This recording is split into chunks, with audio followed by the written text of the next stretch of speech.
मेरे प्रिय बच्चे, आज मैं तुम्हारे लिए एक महत्वपूर्ण संदेश लेकर आया हूँ। यह संदेश सुनना तुम्हारे लिए अत्यंत आवश्यक है। इसीलिए इस संदेश को अनदेखा या बीच में छोड़ने की गलती मत करना। ध्यानपूर्वक अंत तक पूर्ण सुनना। प्रिय, यदि तुम मुझसे प्रेम करते हो तो मेरे इस चैनल को सब्सक्राइब करके कमेंट में ओम नमः शिवाय अवश्य लिखना। मेरे प्यारे बच्चे, तुम्हारा प्रेमी बहुत ज्यादा परेशान है इस समय। उसके अंदर बहुत बेचैनी छाई हुई है। वह हर पल मुझे पुकार रहा है, मुझसे प्रार्थना कर रहा है कि हे प्रभु, मेरी प्रार्थना सुनो। मेरी बेचैनी इतनी अधिक बढ़ गई है कि मुझसे हर पल उसी का चेहरा दिखाई दे रहा है, उसी की आवाज सुनाई दे रही है। आखिर ऐसा क्यों हो रहा है मेरे साथ? मैं उससे जितना दूर भागना चाहता हूँ, वह उतना ही मुझे आखिर क्यों याद आ रहा है। लेकिन उसे क्या पता है प्रिय, तुमने हर पल दुआओं में सिर्फ उसे ही मांगा था और आज वह इसी का नतीजा है कि वह तुम्हें पल पल याद करता है और तुमसे बात करने के लिए इतना बेताब हुआ जा रहा है कि वह खुद को रोक नहीं पा रहा है। लेकिन कुछ लोग हैं जो उसे तुम्हारे पास आने से हर पल रोकते हैं और तुम उनके बारे में अच्छे तरीके से परिचित हो कि वह कौन है। वह मुझसे बार बार यही सवाल कर रहा है कि जिसे मैं भूलना चाहता हूँ, आखिर उससे मेरी क्या डोरबंदी है प्रभु, जो मैं उसे भूल नहीं पा रहा हूँ। हर पल तुम्हारे सपने देख रहा है। वह सपने यह देख रहा है कि तुम उसके बहुत करीब हो और उसने जो भी गलतियां की थी सभी के लिए तुम उससे माफ करके अपना चुके हो। मैं जानता हूँ प्रिय कि तुम बहुत नरम दिल के हो। तुम हर किसी की बातों से पिघल जाते हो जल्द ही, इसीलिए लोग तुम्हारा फायदा उठाने लगते हैं। तुम्हारा हृदय इतना सरल है कि पहली ही मुलाकात में लोगों को तुम भा जाते हो। तुम्हारा प्रेम और सरल स्वभाव ही जो उसे तुम्हारी ओर खींच रहा है, वह तुम्हारे बिना रह नहीं पा रहा है। उसका कारण तुम्हारा सच्चा प्रेम ही है।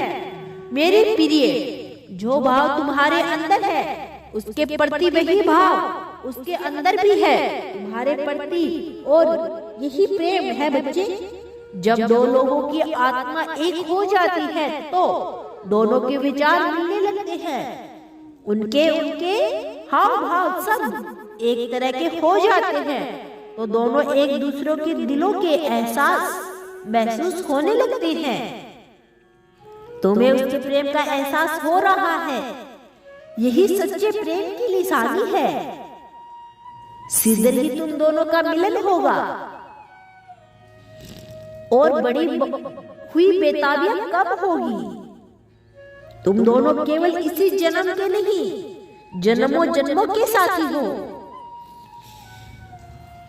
प्रिय, अब वह पुरानी बातों को बहुत गहराई से सोच रहा है। वह एक एक चीजों को बहुत ध्यान से देख रहा है कि उस समय तुम्हारी क्या इच्छा थी जो वह पूर्ण नहीं कर सका। उस समय तुम्हें क्या चीज पसंद थी जो तुम्हें नहीं दिला सका। उसकी तुमसे बात करने की इच्छा, लेकिन दिल में हद से ज्यादा डर होने की वजह से वह बात नहीं कर पा रहा है कि तुम्हें पता नहीं कैसा व्यवहार उसके साथ करोगे। उसके मन में भय बैठ गया है कि तुमने बात करने से मना कर दिया तो उसका दिल टूट ही जाएगा, क्योंकि उसने जब जब चाहा तब तब तुम उसके साथ रहते थे। बच्चे, वह मुझसे कह रहा है कि हे प्रभु, जो मुझे आज महसूस हो रहा है वह उससे पहले कभी महसूस नहीं हुआ। मैंने कभी रिश्ते को इतना महत्व नहीं दिया।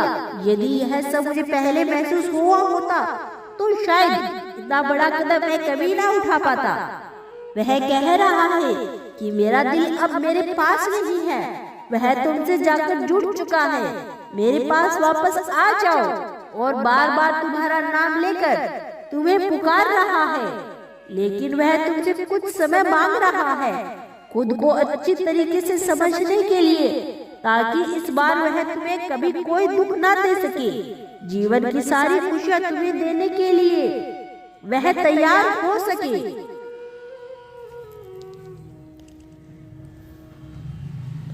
वह कह रहा है कि मुझे पूरा विश्वास है, पूरी उम्मीद है कि मैंने अभी भी तुम्हें खोया नहीं। जब तक तुम उसके साथ हो तब तक उसके जीवन में सब कुछ अच्छा हुआ जा रहा था, लेकिन जब से तुम चले गए हो तब से उसके जीवन का हुलिया बिगड़ गया है। वह रो रो कर यही कह रहा है, उसके जाने से मेरा आधा अंग कट चुका है। वह मेरा आधा अंग था, मैं उसके बिना पूरी तरह से अधूरा हूँ। वह हर पल तुम्हारे ख्यालों में डूबा हुआ है और हर किसी से तुम्हारे ही बारे में बातें किया जा रहा है। वह चाहता है कि तुम बीती बातों को अब भूल जाओ, क्योंकि उसे बार बार वह सब सुनकर खुद से इतना पछतावा होता है कि वह खुद शर्मिंदगी महसूस करता है।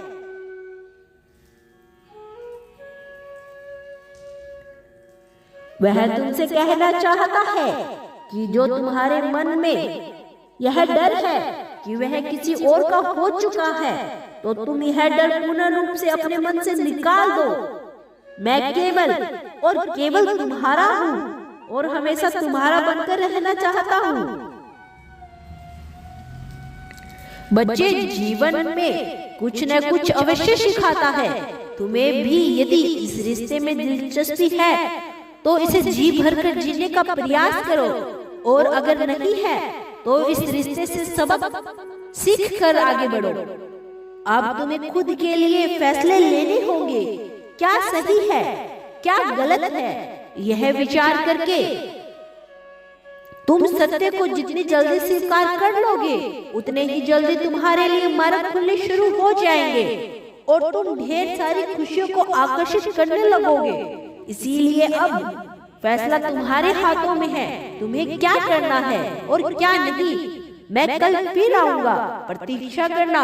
यदि तुम मेरा संदेश कल भी सुनना चाहते हो तो अभी यह टाइप करो, सदैव खुश रहो, तुम्हारा कल्याण हो मेरे बच्चे।